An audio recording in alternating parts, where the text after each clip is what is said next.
Hi everybody. I'm Beatty and welcome again, my friends, to the Ask Beatty Show. Now, my theme song, of course, is what the world needs now is love, sweet love. And what's so interesting, if you look at all the research studies on happiness and wellness, the researchers around the world who've been studying happiness and wellness for years and years and years have told us very, very clearly what it's really all about. And it really is, my friends. It's not about the bigger and the better and the more and the stock portfolio account, but it's really about love and connection and purpose and giving back to others. And what is so interesting is that even though these findings, they've been around for a long, long time, we're still struggling. We're still really struggling in our lives in a variety of different kinds of ways. And for those of you who are tuning in for the very first time, I am a psychotherapist. I'm also a sex therapist. I am the author of a groundbreaking book on relationships, for better, for worse, forever. Discover the path to lasting love. And I say this every single week. It is a book that I wish that I had had when I first started my own dating and relationship life. It certainly would have made my life a lot easier. And in fact, people say, so what is the book really all about? Well, I did research with 450 people in the Boston, Providence, and Connecticut area, single people of all ages and stages of life. And I came up with a 10-step formula that teaches us all how to assess. And I know that assess, it's not sexy, it's not lovey-dovey, but how important it is how to assess who's right for us and who's wrong for us before committing to any serious relationship. And the thing is that we assess every single thing in our life. And yet we are reluctant, despite all of these self-help books and columns on love and relationships, to think about relationships in terms of the importance of really knowing who you think you may want to fall in love with and who you really may want to spend your life with. And the interesting thing about the research and my 10-step formula is that the findings found that it actually takes about a year, not a week, not a month, to really find out who your partner is and isn't. And in summary, there's basically three things that we all need to do to never make a mistake in love again. One, we need to get our act together. We need to be willing to deal with our own issues so that the relationship can be viewed as the icing on the cake. We need to be the cake. We need to be solid. We need to be juicy. We need as best as we possibly can to work through the issues from typically our own family of origin so that we are in a good place, so that we have clarity about ourselves and we have clarity about the person who we think that we are madly in love with. And that is step number one. And there is no way, my friends, of getting around it. And number two, we need to be very clear about what ingredients really go into a successful relationship. And number three, of course, is the formula. And before I did this work, because people who know me in my personal life know that I'm probably one of the most impatient people you will ever want to meet. I want it yesterday. I want it now. But of course, professionally, I'm extraordinarily patient. And, before I did the work, I would meet someone and I would say, I've met a lovely person, or I've met somebody who is great. And today, of course, many years after doing the research and the book came out in actually it was 2000. Gee, that's 25 years ago. That was in the first edition. The best we can say, my friends, is that we've met someone, a colleague, a potential lover, a friend, who appears to be nice and great and wonderful and honest. And that's all we can really see. And we really have to play out the formula. It's playing out the points of a tennis match. And as you know, I'm a former number 10 junior tennis champion in Canada. And so that's it. We have to play out point by point, and we can't rush the process. And obviously, if you're seeing a lot of red flags, you don't stay in for a year, you exit as soon as possible. And that does not mean exiting relationships where there are problems, because as we know, there are always going to be ups and downs in the best relationships. And this is why another thing that is so key.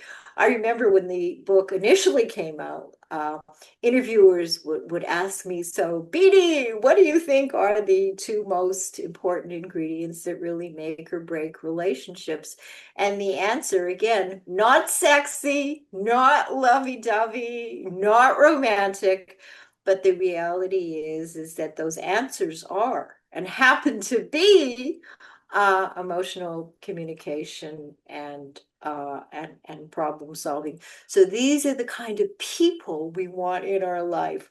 And you know, I say this all the time too, is that we have to be careful. We don't want to be paranoid, but we really do have to be careful who we let into our lives. And yet, it really does, when you think about it, it really starts with us, with our own emotional, psychological, and psychiatric stability. So, what is the Ask Beatty show really all about? Well, it is about empowerment. We talk about relationships, we talk about sexuality, we talk about mental health, and we talk about all of the things that we can actually do, not just think about, not just wish about, that actually can and do improve the quality of our life and our relationship. You know, and again, I was going through some of the research, again, research that we have known about for a long, long time. For example, people in Sardinia, they live the longest. So when things are working in other families, in other couples, in other cultures, I think we have to be a little bit curious and say, what is it? What is it that these people are doing? What is it that these countries are doing where people are thriving in ways that they are not thriving in the United States? So, for example, in Sardinia, people live the longest. So they eat healthily, they interact and socialize, which of course is so critical. The connections that we have. And I'm just not talking about the likes and the followers and the connections that we think we have on our devices. They also sleep 8 hours a night. They take naps. They exercise. They do weight training. So they are active. They have supportive people in their lives. They eliminate toxins, whether we're talking about toxins in our foods or whether we're talking about zero toxicity, which ought to be the goal when it comes to people in our lives.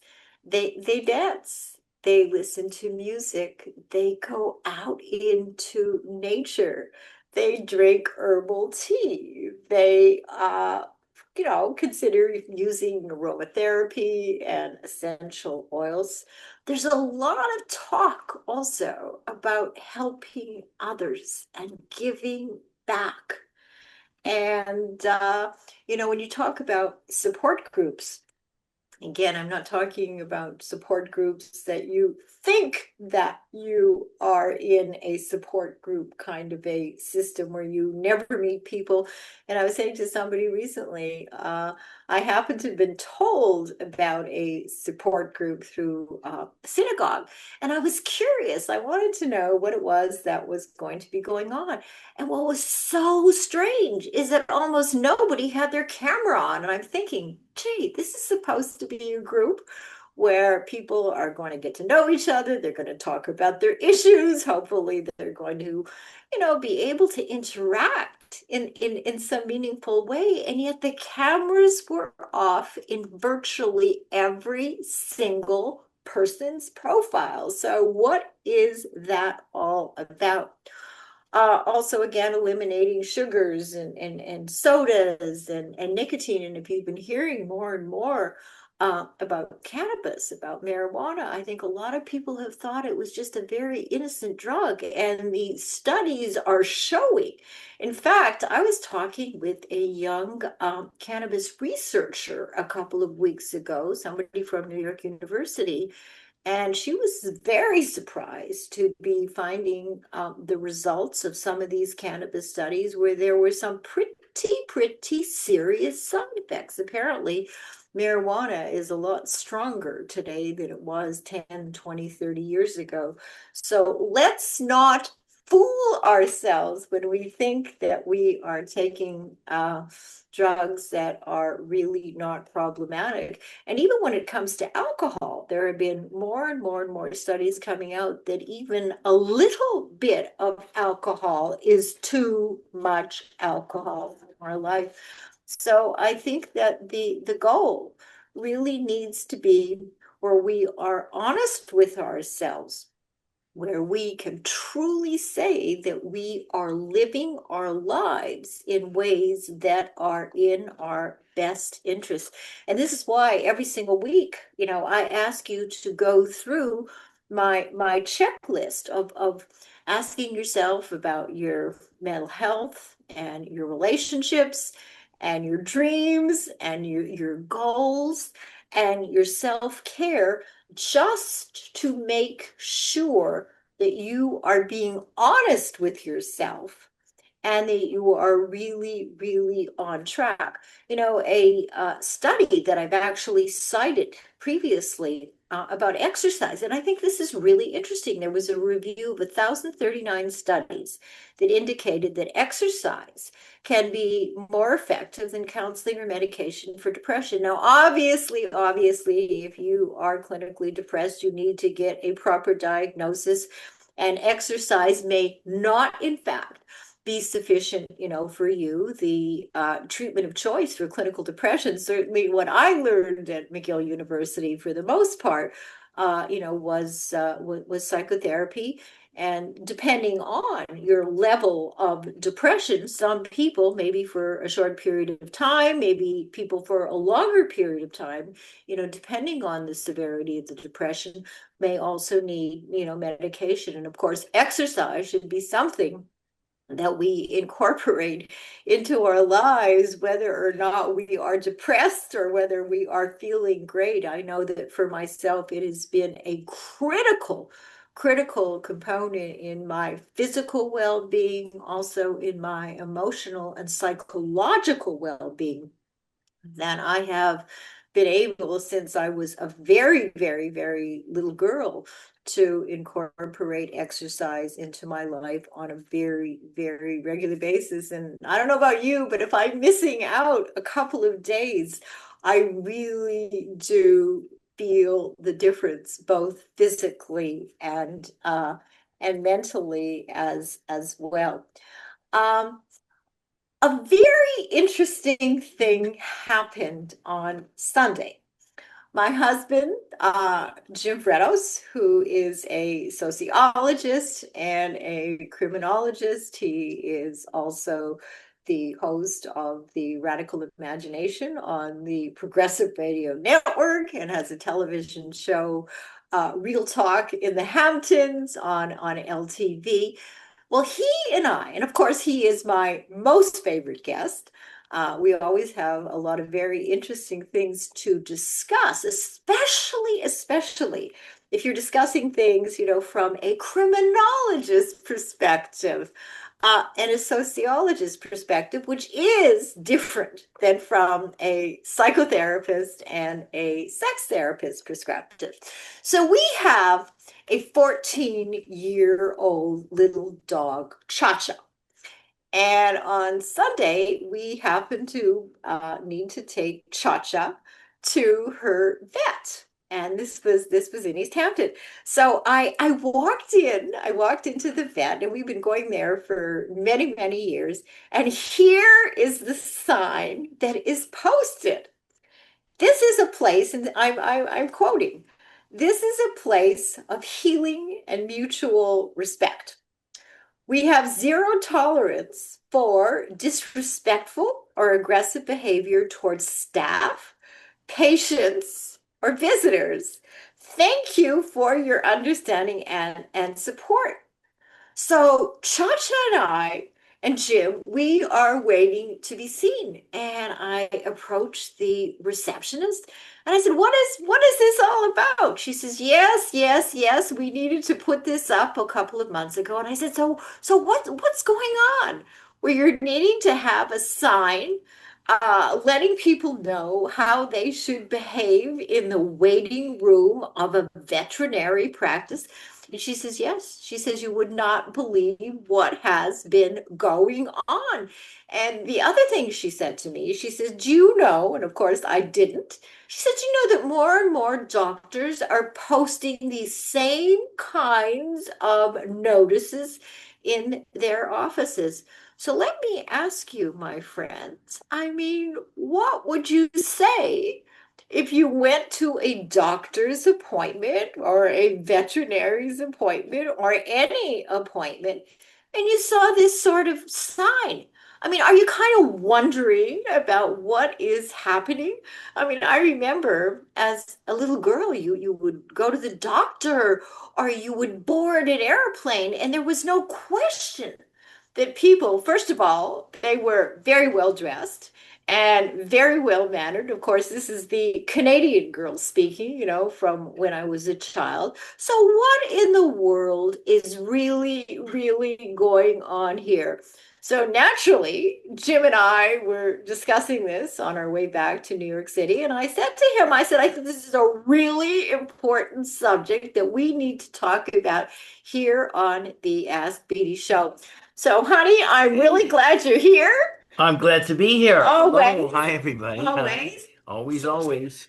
From the Well, sociologist and criminologist perspective, what in the world is going on? well, that's what I would ask. I mean, you hit the nail on the head. You said you were wondering what had happened. I think the next step would be to add, we didn't have the opportunity, but maybe at another point in time, we will ask the particular receptionist what in fact happened for for this sign to now be Well, put up. but what she did say, What she she said that patients, of course, right, not the dogs or the right, cats, yeah. were rude to staff.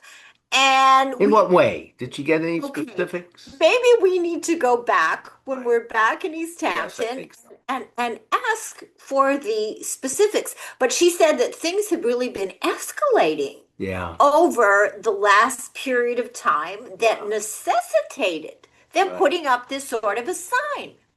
No, that certainly is interesting. I mean, in the buses, New York buses, you have signs, assaulting a bus driver, Right, da, da, da. right, I mean, you right. have there are all kinds of signs now being put up. Is there this breakdown of civility? I mean, I think Yes, there's a breakdown of civility, well, clearly. how does one measure it, and what are some of the circumstances under which people really start acting out? Um, uh, it's hard to know that unless you really you're on the ground and you're really asking people specifically what happened, what was the interaction. I'm going to be very blunt about it. I had difficulty with one particular person in this vet's office, and I think you did too a little bit. And But it but you handle it. escalate Mm, to at all to a right, place where right. there needed to be a sign. I, I mean, this is one of the things that I want listeners to really understand. There are going to be ups and downs and disagreements and conflicts in every single relationship that we have, but it's how to say it. It's where to say it, it's if to say it, it's when to say it, and it's how to say it well. We sure. can be upset, but to get to a place where look at what's happening, Jim, on the airlines, on Well, the you can airplanes. start you can start from the very top. That's the easy answer. I mean, look at who's we have as our spokesman. I mean, Yes, every single minute it seems like he's just crude. yes, It's yes, it just yes. goes on and on. So and there's a lot of people who support that, who add to that. But again, that's just an easy. You can't just you got to go beyond what he says or doesn't say, and Just so for on. people who are not clear, Yeah. we are talking about President Trump, I think of everybody knows course. that. Yeah. But you know, Yeah. the other thing that is very, very worrisome, Jim, Right. is that this is becoming normalized. This kind of behavior where you walk down the streets or where you listen to the crudeness of our president or you listen to people, the way they are talking to each other. You know, F this, F that. I mean, what has Well, happened and what do you think is really going I on? don't know. I don't hear I that do. I when do. you go in different neighborhoods and or something. I Maybe. mean, I'm sort of a toughened West Sider here. I'm just I see acts of kindness all the time. I mean, I just was uh did my this horrible alternate side of the street parking routine, and I had to wait till 12:58 to be able to get out. I wanted to go through the whole thing to get to the other side and all that stuff. And yet there was somebody who just came up to me and said, "Do you need help in backing up?" I mean, I find that acts of kindness are and generosity all the time on the streets. Yes, there are the opposite too, that people can be rough and so on. But I think generally, again, I'm speaking very generally, I think these are very, very tough and certain times. I think people's economic situation, their housing situation, their job situation, their educational system is really the health situation is being thrown over to them in a way that really has panicked many. And listen, I think the vets go through an enormous training and but it is expensive. It's expensive to have a dog and you make a choice and you have an animal, but prices are skyrocketing all over the place. I mean, we had some people over, my two of our friends over. We had a pizza. What is it, 40, $45 for a pizza? So what I'm But saying, that was our choice. that was our Okay, choice, that was right? a choice that we But made, and yeah, so not then complain about the choices that right. That's a good we point. make. Okay, Yeah, but as I say, I am seeing. Look at the rates of violence, and of course, we all know about the rates of depression and the loneliness epidemic in this country. But uh, I have never seen and never heard of the amount of well, acting out. I mean, but again, the political choices have been made to create that environment and to exacerbate it. That's what political leaders need to have happen, is to pit people, is to get people angry at each other and to blame others and scapegoat them. And it's becoming so horrible that you see it across the board with so many different groups of people, whether it's blaming the Eastern elites and the universities and the media or whoever, right, for their problems. And this, of course, only really benefits those in power. They want people to be at each other's throats, in a you sense. really believe that? Absolutely. Absolutely. And the policies are designed to just do that. And those who are in a good enough space and privileged enough, uh, they're not taking the public they're not taking public transport. They're not putting their kids in public schools. They got their private planes and so on. So they avoid much of that. Now that doesn't mean that they're not rude to their help and so on, but it manifests itself absolutely psychologically. But my point is, I think that there are larger forces playing on that. And it's hard to measure.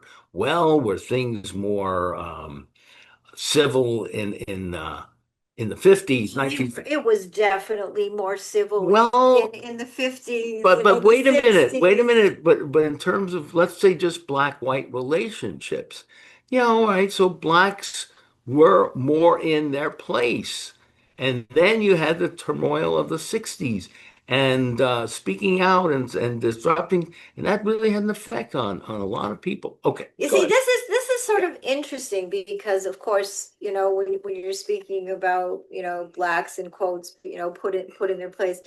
I suppose that, this. They were in their Yes, place, and they yes.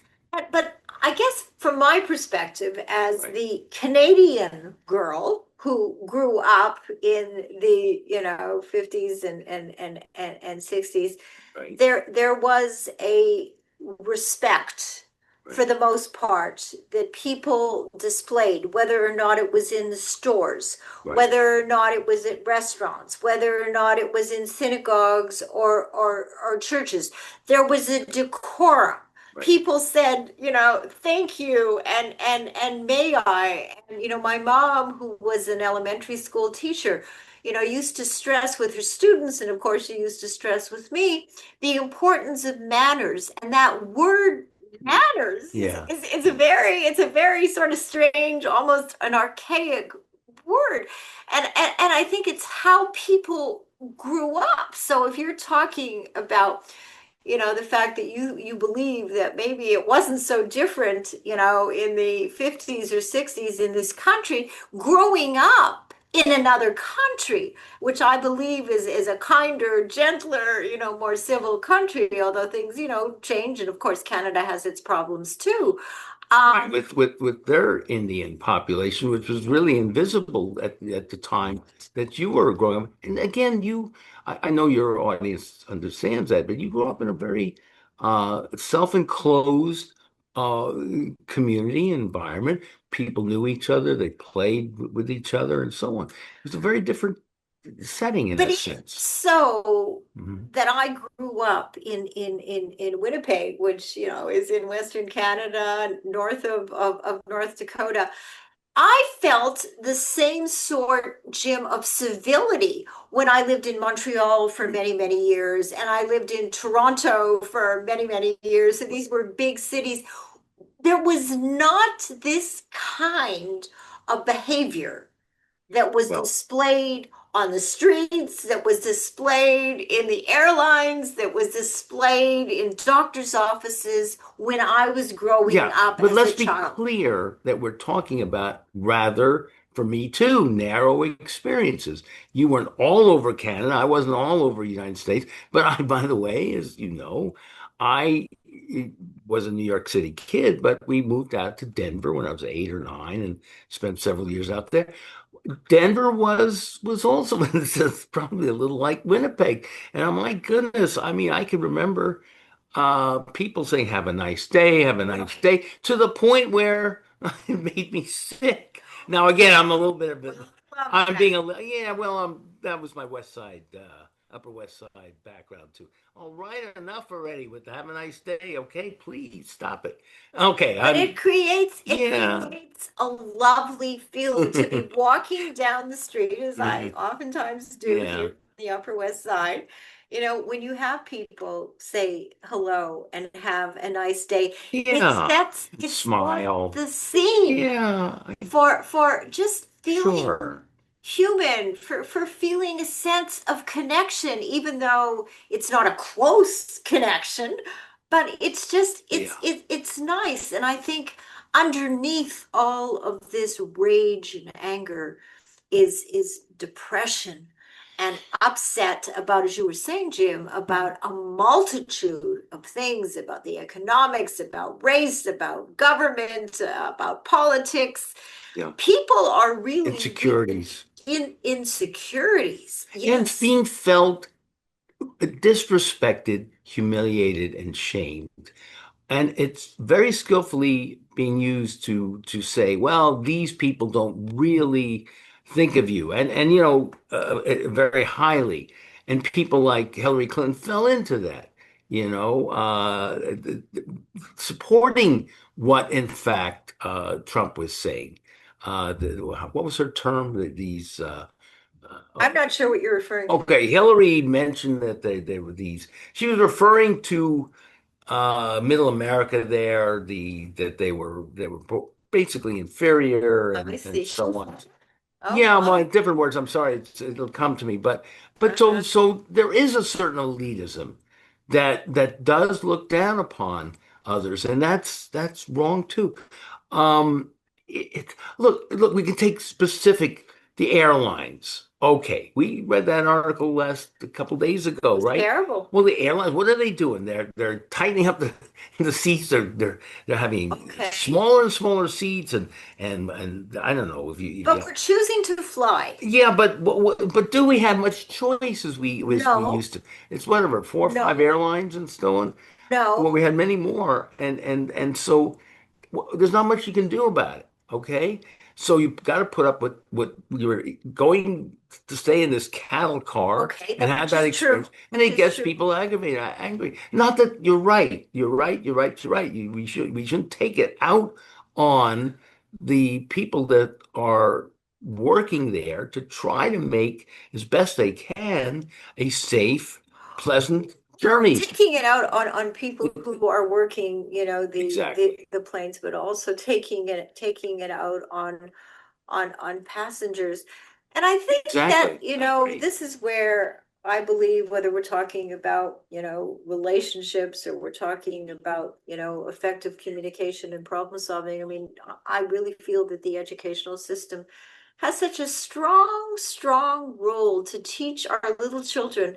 I mean, we see the kids, people who are teachers, probably for more hours a day than the Mhm. parents do. Yep. And we have an opportunity to teach kids about, what's respectable behavior? What is respectable communication? How do we solve problems and conflicts, on the playground? We're not going to punch Johnny. We want to maybe sit down with Johnny and whoever else was involved in the fight and talk about, what happened and what could be done better. True, but again, we're dealing with a political administration that is not interested in That's having true. That's the true. narratives That's true. of not just black people, It's true. gays, and so on True, Jim. in the curriculum. So you're Yes. stripping people of Yes. their identity, Yes. of their history, and expecting them to just take that, and they're getting a totally off balance position.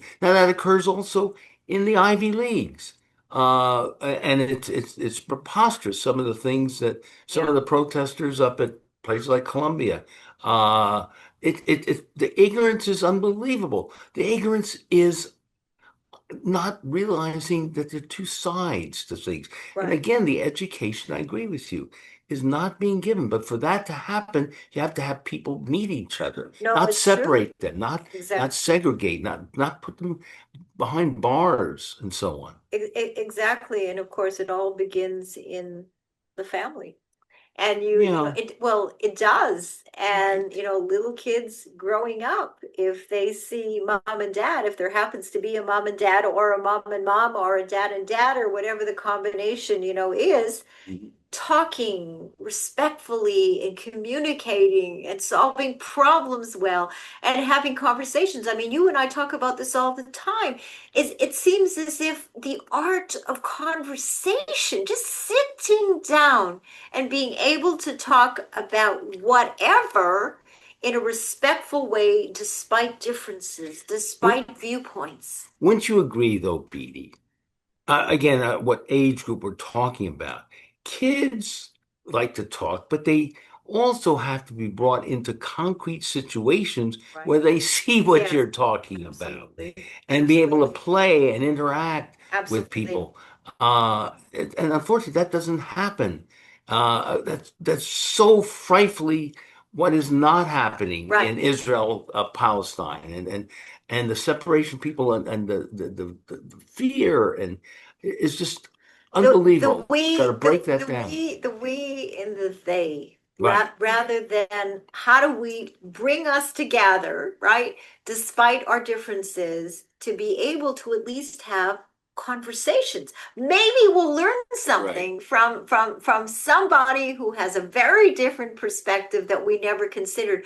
But if we're not willing to sit down and listen and hear and learn and interact, then nothing ever changes. Absolutely. And people who are listening, to the show right now, look, we don't have control over what's going on in countries all over the world, but I believe that we do have a say and we do have some control and hopefully a lot of control in terms of what is going on in our own homes and what is going on in our own relationships. And for example, this is one of the areas that I ask you to look at every single week over and above your mental health, is your relationships with your significant others, with your children, with your colleagues, with your friends. So think about this. If there are issues, and there are always going to be issues in the best of relationships, are you dealing with these issues, or are you denying or avoiding or hitting the dog rather than, confronting your friend or confronting your partner? And you have an opportunity, hopefully, every single day to try to reach out, to try to make amends, to try to have some difficult conversations to see whether or not you can move toward a path of reconciliation, a win-win resolution. So even though, Jim and I, we may be talking about Israel, Palestine, or we may be talking about Trump, in our own homes, we have the opportunity and we have the responsibility to take care of our business in a supportive, loving way. And I wonder, how much of this is really resonating with all of you in terms of your own lives and your own relationships, And because that's the key. and yes, and going beyond just immediate relationships and get out of your comfort zone. Yes. Uh, Yes. if you're Jewish, attend a Muslim service. Um, we did a We few It weeks was ago. It was great. absolutely, It was it's, it was really get it was out of your interesting. comfort zone Yes. and meet people Yeah. and go to restaurants and go to concerts, hear music. Music is a wonderful way of transporting people into other worlds and that we don't really understand. And there's a commonality there. There's, themes and it brings people together in such beautiful ways. The arts, music, and so on, sports, and so on. So there are a lot of ways in which we can open up our hearts and souls and minds um, to create a more civil. Well, it starts there. You're right. It starts at home with the proper instructions by your parents and showing where that talk really is reality out in the community. Jim, as you're mentioning, and again, here we are in New York City, and you're mentioning the arts, and you're mentioning sports, and the US Open and other sporting events, here in the city. The prices are Yeah. just over the top. Forget about it. Yeah. That's right. You can forget about it for most people.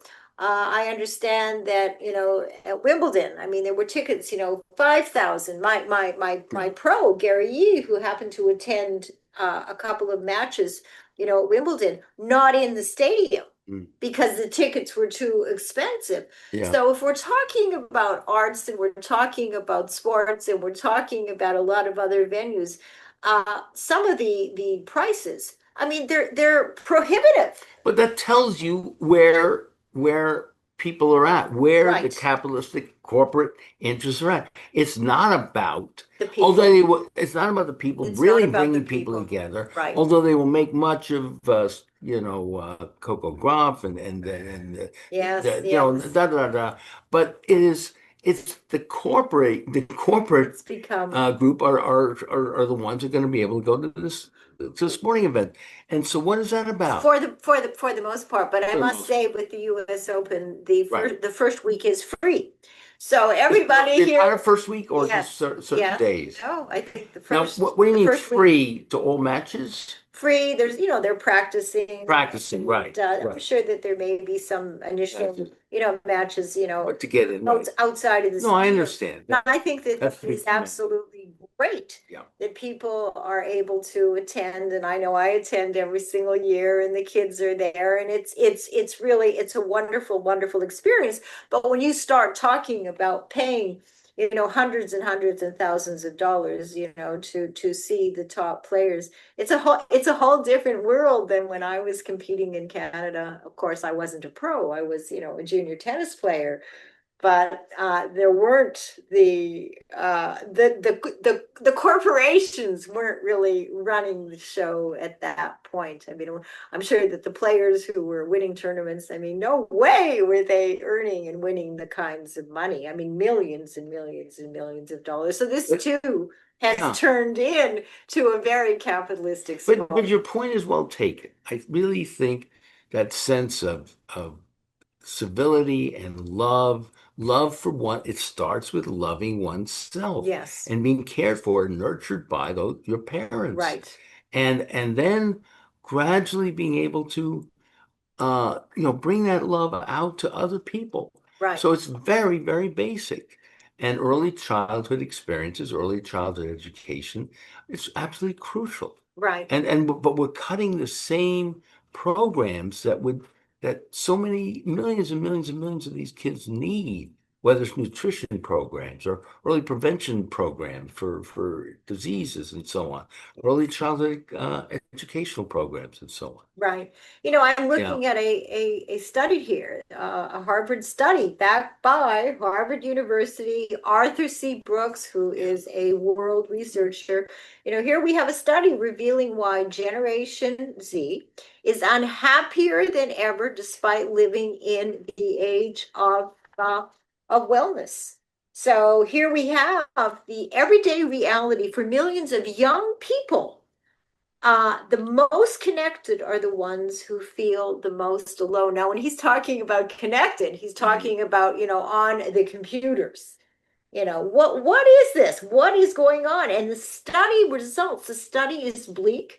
The young people today feel lonely, an existential void that can't be filled, apparently, with anything. And if Now, we're this is in the thinking, Ivy League schools yeah, or all over, or just the Ivy all League schools in particular. and I want to just read something for you and for the listeners. The United States has been one of the countries where young people's well-being, now listen to this, everyone, has declined the most in recent decades, according to the World Happiness Report. And far from believing that life is now harder, what's actually happening is that we're less well connected in meaningful ways. And Arthur Brooks is saying that the relationships our young people are forming, and I mean, I agree completely, are not true or quality bonds, and that the young people who break away from this virtual trend manage to be much happier than those who are I trapped would, in the likes and messages and screens and followers and well, I would put it influencers. slightly different. I would say that students are generally infantilized. And And you're a professor, yeah, well, and you know. I think what's so important in my generation was that you did get to test yourself. You weren't you went to Europe and the Middle East and all over the world and Right, hitchhiked and so on.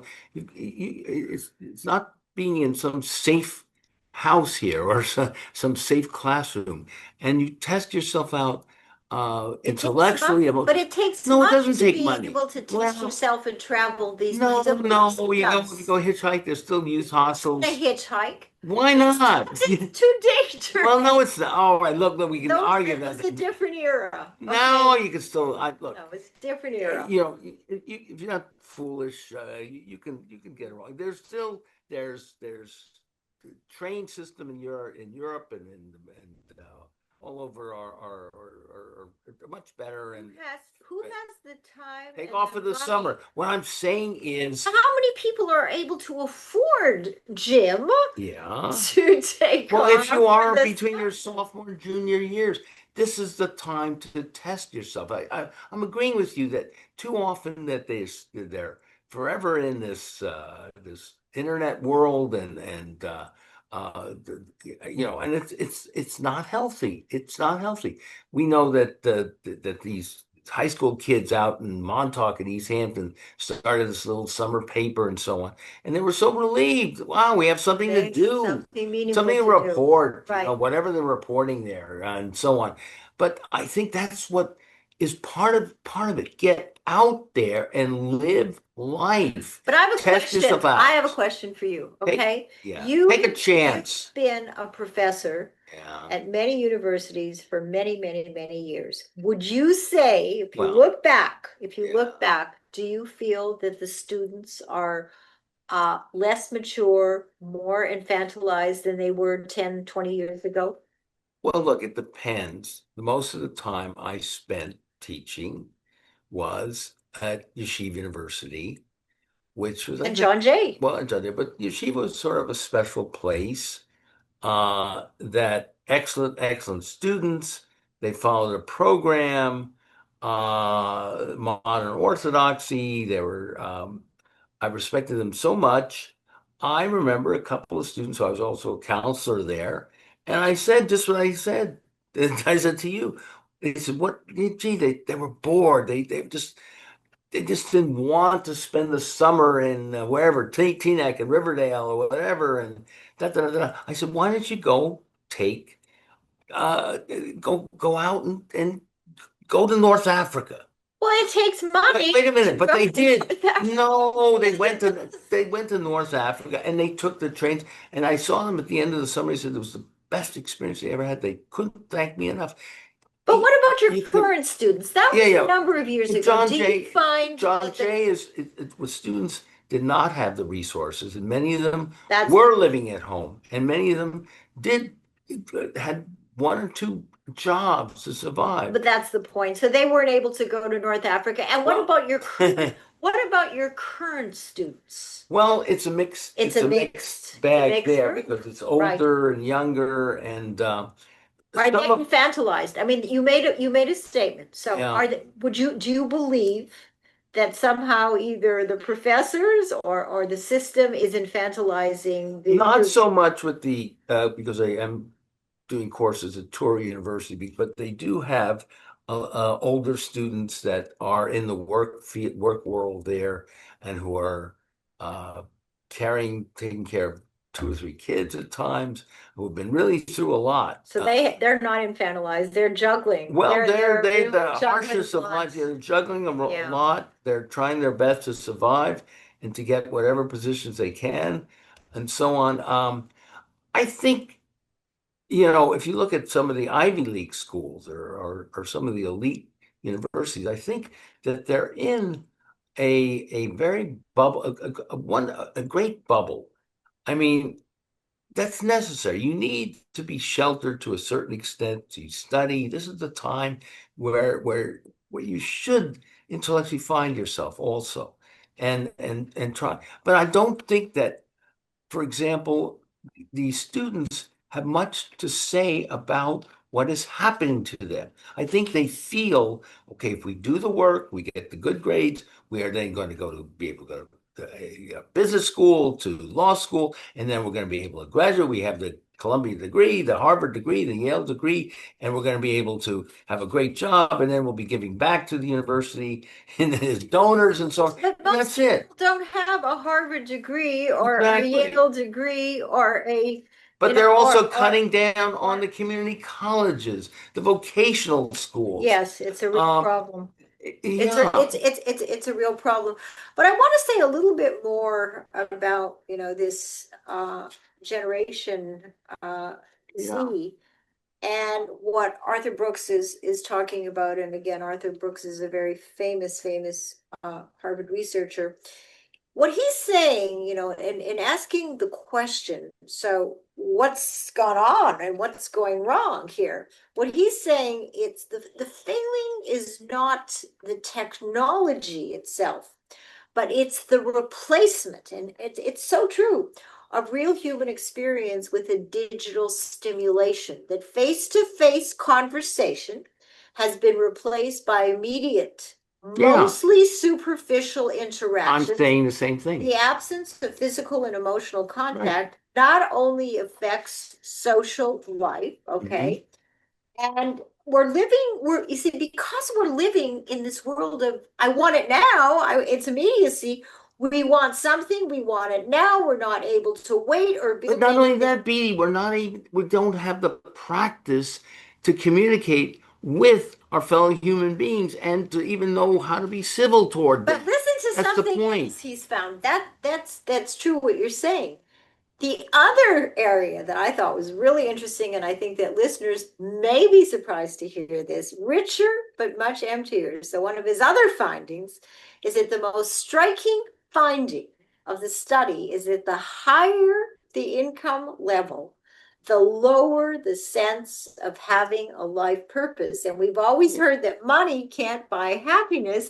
And now, what we are seeing is that, and I mean, obviously, is that it's true. I mean, money can buy certain things where you're not having to be stressed about how you're going to pay your rent. But the big takeaway is simple, that money can buy comfort, but it doesn't come with a purpose. And without a purpose, happiness becomes a mirage. So, can we fill the emptiness with likes? And of Totally, course, the totally answer is agreed. no, we can't. Wait. I just, With well, likes. with what? Likes, like Li- likes and No, of course not. What we're followers, right? talking about is the issue is a moral one too. My generation was electrified by the civil rights movement, by the war on poverty movement. Right, That's the moral issues of our day still right, not have not been right. worked on to the extent that we needed to. That's what's going. These students are looking around and they're living in a highly materialistic, moral society rooted in titillating Agree. experiences, but not true integrity, living a life of true integrity. It's not a matter of just getting a job. Right. It's knowing a vocation. It's how to live, Well, this is, and not just how to get a job. exactly. And this is what he is suggesting. He suggests three immediate. I'm about, okay, let's kind of get on with what to do here. So, three immediate actions for those who feel stuck in this cycle and want to change. Number one, prioritize real relationships. Talk, hug, laugh with someone face to face. Humans were made for contact, not to share at a screen. Number two, cultivate your inner life. Spirituality in whatever form will help you find a purpose that isn't just about likes and followers and influencers. And number three, this is a good question that we should all really ponder. What is success? Well, according to the study, and of course, according to nations that are doing well and countries that are doing a lot better than we are here in the United States, fulfillment, not physical objects, but feeling at peace with oneself.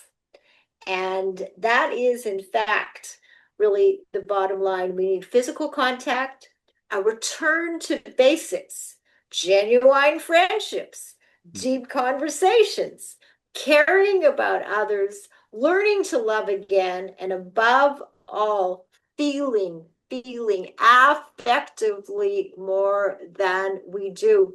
And Well, I would all, add an action.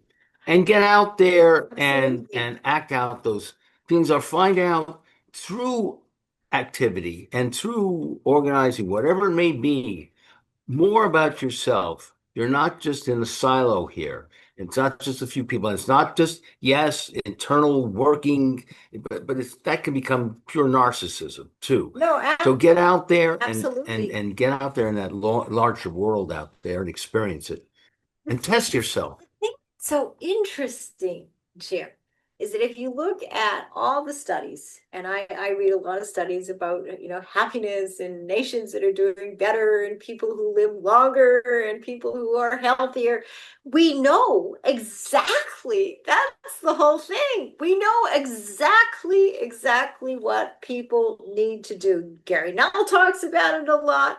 I talk about it a lot. And yet the real question is, why so much resistance? Because this is not a mystery. No, We well, know that would what upset works. if you're going to allow people a certain amount of self-determination, empowerment.